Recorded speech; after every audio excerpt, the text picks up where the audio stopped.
तो कंस को इतने दयालु देख करके जो देवता परेशान थे इनके अत्याचारों से, वे लोगों ने सोचा कि कंस इतना क्रूर व्यक्ति इतना दयालु हो जाएगा, इसके पाप का घड़ा भरेगा नहीं, इसकी मृत्यु नहीं होगी तो हम लोगों की ज़िंदगी का कांटा बना ही रह जाएगा।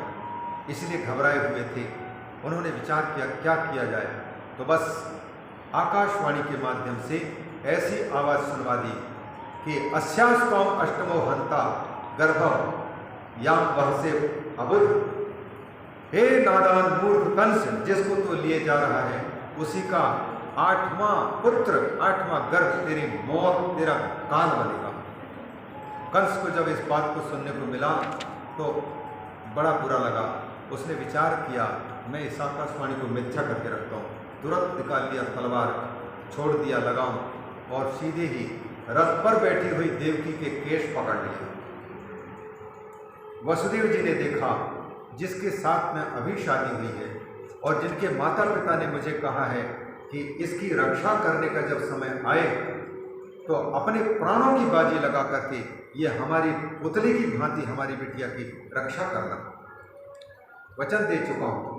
इसलिए उन्होंने विचार किया यावत बुद्धि बलोदयम, जब तक बुद्धि काम करे, जब तक शरीर में ताकत रहे, तब तक किसी को बचाने की या स्वयं बचने की कोशिश करनी चाहिए।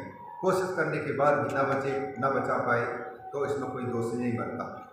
उन्होंने कंस को समझाया, कहा वीर हैं आप, भोजवंश के हैं, आप जरा सोचिए सारी दुनिया में आप वीर के रूप में प्रसिद्ध हो चुके हैं और आपने एक अबला पर हाथ लगाया, तलवार उठाई, इसके वध कर देने पर आपकी वीरता की प्रशंसा होगी कि आपकी बदनामी होगी और इस जीवन के बाद में आपको नरक की प्राप्ति होगी। एक तो ये स्त्री है, स्त्री पर हाथ उठाना नहीं चाहिए, दूसरे ये बहन है, तीसरी अभी नई नई ब्याही है और ऐसे को मार करके आप ना यहाँ के सुख भोग पाएंगे, ना स्वर्गीय सुख भोग पाएंगे, ना आपको वैकुंठ की प्राप्ति हो सकती है। रही मौत की बात तो राजन वीरवर जातस्य ही ध्रुव मृत्यु, जन्म के साथ ही मृत्यु, चाहे आज मृत्यु हो या कल मृत्यु, मृत्यु को कोई नहीं टाल सकता। इसलिए आप अपनी मृत्यु से बचने के लिए, आकाशवाणी को मिथ्या करने के लिए इनकी जो हत्या करने जा रहे हैं ये उचित नहीं है। मैं वचन देता हूँ आपको जो चाहिए, जैसी सुविधा चाहिए मैं देगा, लेकिन आप मेरी पत्नी का वध मत कीजिए। उन्होंने कहा कि मेरे काल को जन्म देने वाली ऐसी स्त्री को मैं जीवित नहीं, न रहेगी बांस न बजेगी बांसुरी। तो बोले किस बात का डर है आपको? बोले इसके 8वां गर्भ हमारी मृत्यु के रूप में प्रकट होगा, तो ऐसी मृत्यु को जन्म देने वाली देवकी को मैं क्यों जिंदा छोड़ूं? वसुदेव ने कहा 8वें गर्भ की बात है ना, तो उसके पहले तुम बस देवकी को ही गर्भ समाप्त करके, देवकी को समाप्त करके उनके पहले 7 बच्चों की जिंदगी तुम क्यों लेना चाहोगे? मैं विश्वास कराता हूँ 8वें गर्भ से मृत्यु की बात कही है, 8वां बेटा जैसे ही प्रकट होगा मैं आकर के ला करके दे दूंगा। यदि मेरे वचनों पर विश्वास है तो आप इनकी रक्षा करो। कंस को यह विश्वास कि वसुदेव ने जीवन में कभी झूठ नहीं बोला था, इसलिए उनके बातों में आकर के कहा अच्छी बात है, ठीक कहा, छोड़ दिया और उनको जाने दिया। चलो बाद में फिर जब उनको विश्वास यह हुआ कि कहीं ऐसा ना हो दूसरे जगह जन्म हो तो पता न लगेगा कि 7वां है कि 8वां है कि पहला है, तो उनको वहीं पर रहने की व्यवस्था करवा दी, कारागार बंद करवा दी। अब एक बालक जन्म हुआ, एक बालक को लेकर के वचन के अनुसार पहला बालक जो हुआ कीर्तिमान नाम। वसुदेव जी धर्म प्रेमी थे, वचन पुत्र को भी समर्पित करने के लिए कंस के पास में उपस्थित हुए। कंस को यह विश्वास हो गया ये सत्यवादी कभी झूठ नहीं बोल सकता, क्यों इसके पहले बच्चे को मैं मारूं, इसलिए जाओ 7वें बालक तक तो हम नहीं मारेंगे, 8वें बालक से डरे तो ऐसा ही करेंगे। तो उनको मुक्त कर दिया। ऐसे में देवताओं की फिर प्रेरणा हुई, नारद जी उपस्थित हुए। नारद जी ने कहा कंस तुमको गणित वणित आता नहीं होगा, ये 8वां पहले से लेकर के 8वें नहीं, 1 से लेकर के 1000 लाखों करोड़ों तक तुम देखो एक नंबर 2 के अंदर भी समाया हुआ है, एक नंबर 3 में भी समाया हुआ है, एक नंबर 4 में भी, एक नंबर 5 में भी। ये एक ही सब में समाया हुआ है। संख्याओं में एक नंबर और अक्षरों में आ अक्षर, ये पूरे अक्षरों में समाया हुआ है। इसलिए अकाराणा अक्षरोस्मि, भगवान कहते हैं अक्षरों में पहले प्रकट होने वाला कंठ से आ अक्षर, संख्याओं में एक हूँ। इसलिए परमात्मा को कहा जाता है एकम सत बहुधा वदंती, विप्र बहुधा वदंती, एक सत्य है। तो बोले एक कोई भी हो सकता है 8 संख्या में से, और 8 भी कोई भी हो सकता है, 7 भी। उनको समझ में नहीं आ रहा था तो उन्होंने कमल के पंखुड़ी दिखा करके 8 पंखुड़ी वाले कमल का फूल दिखाया। बोले यहाँ से गिनो, इस पंखुड़ी से गिनो कितने पंखुड़ियाँ हैं। तो कंस ने जहाँ से गिना तो घूम करके बगल वाले 8 नंबर का हुआ।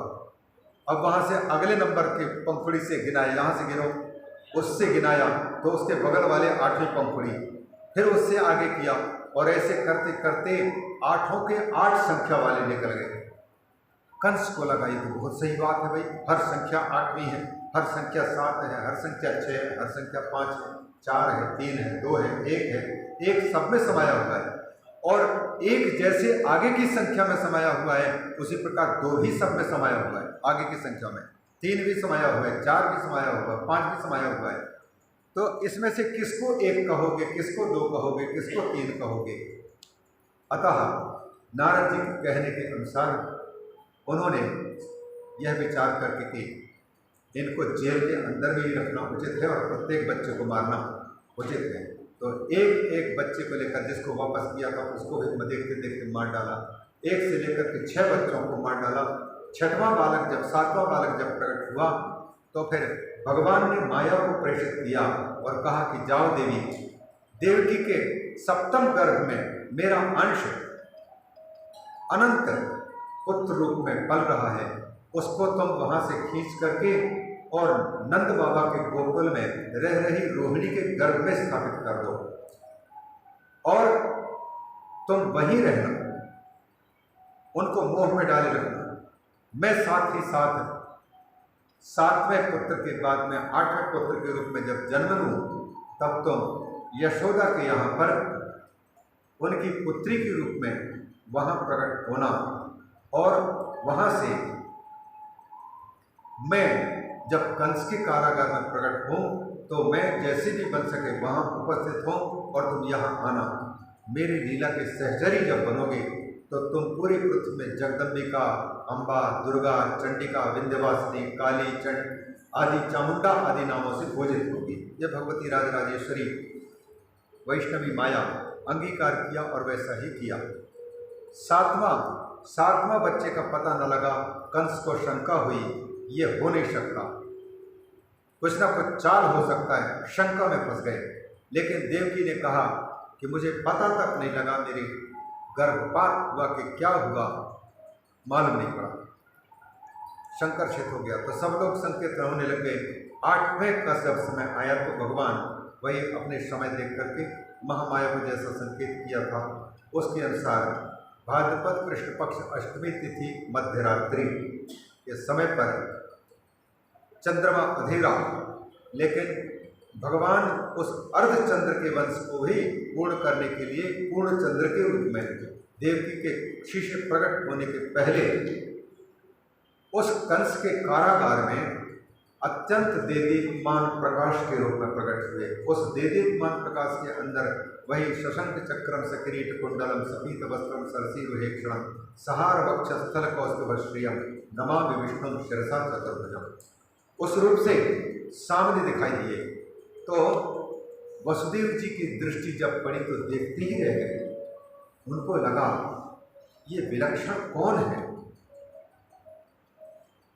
देव की भी नजर पड़ी तो देखती रह गई कौन है। उनके साथ में बातचीत हुई और भगवान ने आश्वासन भी दिया है। आश्वासन देकर के भगवान उनको सचेत करके और अपने स्वरूप को छिपा लेते हैं। और फिर माँ के कथन के अनुसार, क्योंकि 3 ये तीसरा जन्म है, पहले प्रश्नि गर्भ कहलाते थे भगवान सुतपा, और प्रश्नि के यहाँ तपस्या करने के कारण उनके यहाँ प्रकट हुए थे, उसका भी याद दिलाया। और फिर दूसरे जन्म में वही प्रश्नि और सोतपा, दिति, अदिति और वामन, ये कश्यप के रूप में प्रकट हुए थे। वहाँ भी यही किया। पहले वामन अवतार होने के पहले ही शशंक चक्र भुजा लेकर के दर्शन देते, और ये तीसरी बार भी वैसे प्रकट हुए। और भगवान इसका कारण बताते हैं, क्योंकि मनुष्य के बच्चे के रूप में मैं प्रकट करके तो अपने आप को प्रकट करके बहुतों के सामने हुआ, लेकिन कोई नहीं पहचान पाया। इसलिए उनसे विलक्षणता दिखाने के लिए, ताकि मेरा भक्त पहचान सके, अतः मैं ये शंख चक्र गदा पद्म आदि धारण करके प्रकट हुआ। तो माँ की प्रार्थना के अनुसार फिर वही चतुर्भुज रूप छोड़ करके छोटे बालक का रूप धारण कर लिए और रोए नहीं। कथा वक्ता लोग कहते हैं कि भगवान को देवकी ने कहा कि बच्चे रोते हैं, रो, पर भगवान ने कहा कि नहीं, इस दुनिया में हंसाने के लिए आए हैं, रोने के लिए नहीं। और कोई जन्म में था, सुने बचन सुदाना रोदन ठाना, कोई बालक सुरभूपा। बोहनी शुरुआत की रोने की होती है, जिसकी जिंदगी भर उसको रोना पड़ता है। हमको रोना पड़ा था हासीते कहते हुए, अब की बार हम रोएंगे नहीं। दूसरी बात, माँ आप ही तो कहते हैं कि कंस भैया को पता लगेगा तो वह आ जाएंगे, मेरे रोने की आवाज़ सुन करके क्या मुझे मेरे जीवन पर खतरा नहीं होगा? इसलिए रोने की बात मत करो। समझा बुझा करके भगवान जब छोटे रूप जब हो चुके थे, तो पहले बता चुके थे कि मैं शिशु रूप धारण करूँ तो यहाँ ज़्यादा देर तक टिकाई नहीं रखना, क्योंकि जब तक हाथ में शंख चक्र ये अस्त्र शस्त्र है, तब तक तो जिम्मेदारी हमारी है टकराने की। लेकिन छोटा बच्चा हो जाऊँगा, निहत्था हो जाऊँगा, तो फिर जिम्मेदारी माता पिता है। माया को भी प्रेरित किया, और छोटे शिशु को देख करके माया ने सबको सुला दी। और उधर में जिस गर्भ को रोहिणी के यहाँ पर स्थापित कर चुके थे 6 महीने पहले, उनका जन्म हो चुका था, और देवकी के गर्भ से संकर्षण करने के कारण उनका नाम संकर्षण, बल भी ज़्यादा था, इस कारण से बाद में नामकरण होता है, वहाँ हुए। उनको पता चला गया कि जिस शेष नाग पर जो लेटते थे, वो शेष नाग तो अनंत, तो मैं हूँ सेवक और मेरे मालिक प्रकट हो रहे हैं, और वो संकट में आ सकते हैं। अतः एक रूप से तो वहाँ और एक रूप से नाग बन करके इधर में चल पड़ते हैं, और माया भगवती सबको सुला देती है। वसुदेव जी को अंतर में प्रेरणा प्राप्त होती है, वो लेकर के निकलते हैं, और बाहर जैसे निकलते हैं तो अपने आप हथकड़ियों का भी छूटना, पेड़ियों का भी टूटना, दरवाजों का भी अपने आप खुलना, शाकल का खुलना। और ये बात दर्शाती है कि जिस व्यक्ति ने भगवान को अपने जीवन में, मस्तिष्क में, हृदय में धारण कर लिया, तो उसके रास्ते के सारे अवरोध अपने आप खुलने लग जाते हैं, रास्ता खुलने लग जाता है। व्यक्ति को केवल बहाना रहता है कि अभी ये काम वो काम है, वो सबके सब रास्ता खुल जाते हैं। बाहर आए थे तो बरसात बूंदाबांदी हो रही थी, इसलिए छोटे भाई के रूप में आने वाले भगवान को बूंद के आघात न लग जाए, यह सोच करके भगवान अनंत ने, शंकरषण भगवान ने छतरी का काम किया। यमुना जी के तट पर पहुंचे तो यमुना उतावली होकर के चरण छूने को बढ़ी जा रही थी, गले तक पानी आ गया। भगवान समझ गए चरण स्पर्श करने के लिए ये आ रही हैं, ये बढ़ते ही जाएंगे तो मेरे पिताजी को कहीं सांस न बंद हो जाए, अतः स्वयं ही पांव बढ़ा करके स्पर्श किया, तुरंत उतर गए वसुदेव जी ले जा करके। और वहाँ भी माया ने देवकी को, वो यशोदा को और नंद बाबा को, सारे पहरेदारों को इतने घरघोर निद्रा में सुला रखी थी, क्योंकि या देवी सर्वभूतेषु निद्रा रूपेण संस्थिता तो है ही, जिसको चाहे जिसको सुला दे। और उसी समय पर यशोदा भी थकी हुई थी। उनके यहाँ पर पुत्री का जन्म तो हुआ, लेकिन उनको यह पता नहीं लगा कि पुत्री हुई है कि पुत्र हुआ, ये पता नहीं। और उस पुत्री को लेकर के माया को उठा करके चले वसुदेव जी, और बेटे को वहीं लिटा करके जैसे ही वापस आए कारागार में बंद किए, तो लीलाधर की ये लीलावती महामाया छोटी सी बच्ची के रूप में होकर के छोटे बच्चे की भांति रोना शुरू किए। तो प्रहरियों ने जाकर के कंस को बताया। कंस रात में उठ कर के जूते चप्पल भूल गए पहनना, सिर संवारना भूल गए। मौत उपस्थित हुआ है सोच करके तुरंत बड़े बड़े हट्टे कट्टे जवानों को लेकर के पहुँचे, एक धाई को लेकर के पहुँचे और कहा देखो बच्चे को लाओ देखो। उन्होंने देखा, कहा वीरवर ये कन्या है, बेटा नहीं, पुत्र नहीं। कंस को बड़ा ताजुब लगा, क्या 8वें गर्भ मुझे मारने वाला होगा? हंता, हंत्री नहीं बोला, मारने वाली नहीं, हंता बोला था, हंता प्रकट होगा। पुरुष से एक स्त्री कैसे हो सकती है? कोई चाल है, लेकिन कोई भी हो ये मेरी मृत्यु ही तो है। आकाशवाणी ने जो कहा है, इसलिए जबरदस्त देवकी रोते रोते कहने लगे भैया मेरे 6 बच्चों को आपने मेरे सामने मार डाला, 7वें बच्चे के पता ही नहीं लगा, ये 7वें कन्या है, यह आपकी पुत्रिका के समान है, इसको तो कम से कम बचने दो। इस अबला स्त्री पर हाथ चला करके इसका वध करना उचित नहीं है। लेकिन क्रूर कंस ने जबरदस्त उनसे छीन लिया और पटक करके मारने के उद्देश्य से जैसे ही हाथ से ऊपर उठा करके छोड़ना चाहा, तब तक उनके हाथ से फिसल करके भगवती महामाया आकाश में अष्टभुजी दुर्गा के रूप में प्रकट होकर के कहा कि मया हतया मंद जातस्तव अंतकृत, तुम्हारा मारने वाला यही कहीं प्रकट हो चुका है, मुझे मारने से तुझे क्या मिलेगा? लेकिन फिर भी हम तुम्हें सचेत करते हैं, अभी भी तुम निरपराध बच्चों का मारना बंद कर दो। अब कंस चक्कर में पड़ गया कि ये वो आकाशवाणी पहले हुई थी वो सच है कि ये बात हुई ये सच है। भ्रम में पड़ गए। आखिर में देवकी और वसुदेव जी से क्षमा प्रार्थना किए, बहुत उपदेश दिए और इसके बाद फिर अपने अपने घरों में वो गए। रात में उनको नींद नहीं आई। 3 बजे के बाद सवेरे मंत्रियों को बुला करके उनको सब बात बताई और ऐसी ऐसी घटना हुई है। और उस देवी ने, अष्टभुजी दुर्गा ने कहा है कि मुझे मारने वाला यहीं कहीं पैदा हो चुका है। तो सब लोगों ने कंस को कहा कि तो फिर डरने की बात नहीं, देवताओं को भी आप परास्त करते हैं, आप केवल हमको आज्ञा दीजिए, यहीं कहीं जन्म लिया है अगर आपको मारने वाला तो हम किस दिन काम आएंगे, हमको नियुक्त कीजिए। हम वचन देते हैं 1 महीने के अंदर जन्मे हुए जितने बच्चे होंगे सबको समाप्त कर देंगे, उन्हीं में वो भी समाप्त हो जाए। कंस ने वैसा ही आज्ञा दे दी और सब जगह में देखने लग गए कि एक एक की मृत्यु होने लग गई।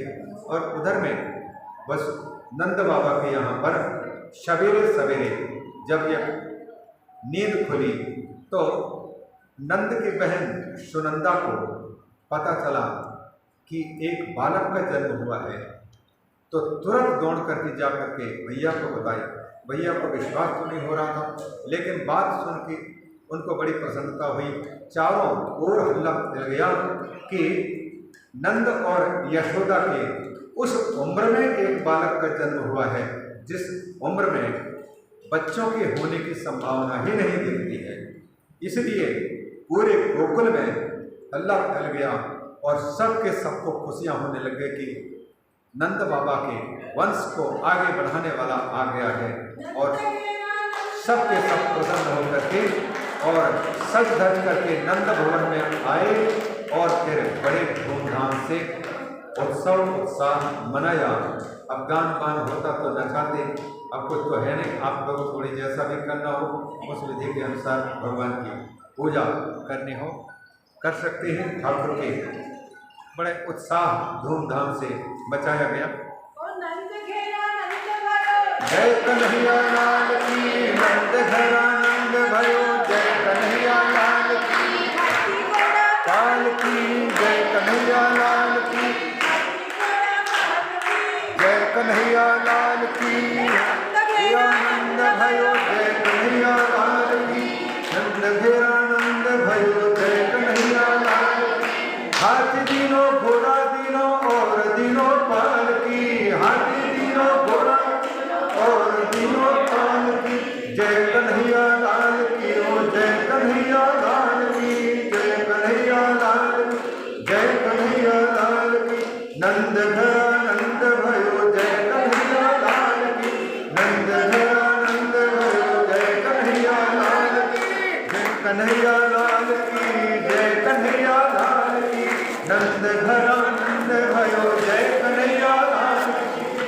घर आनंद भयो जय कन्हैया लाल की। नंद घर आनंद जय कन्हैया लाल की हो। नंद घर आनंद भयो जय कन्हैया लाल की। जय कन्हैया लाल की जय हो। नंद लाल की जय कन्हैया लाल की जय हो। नंद लाल की हो जय कन्हैया लाल की। नंद घर आनंद भयो जय कन्हैया लाल की। नंद घर आनंद भयो जय कन्हैया लाल की। जय कन्हैया लाल की।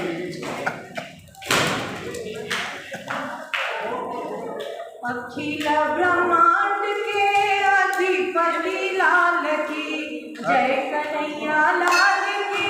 जय कन्हैया लाल की। नंद के गोपाल की जय कन्हैया लाल की। अखिल ब्रह्मांड के अधिपति लाल की जय कन्हैया लाल की। जय कन्हैया लाल की। नंद घर आनंद भयो जय कन्हैया लाल की।